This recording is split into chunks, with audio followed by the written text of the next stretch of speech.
Lateral walking with eversion. This exercise uses a band and focuses on the hip abductors, which are the gluteus medius and minimus muscles, and the tensor fasciae latae in the lower leg as you step sideways. The eversion or outward movement of your foot with each step targets ankle stabilizers, which include the peroneals on the outer side of the lower leg.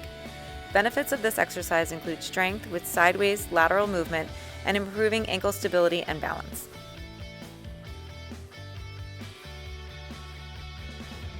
Start with the band wrapped around your forefeet. Slowly step to the side. Take 10 to 15 steps one way.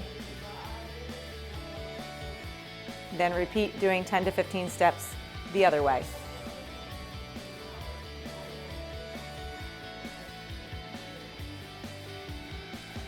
Take a 1-minute break.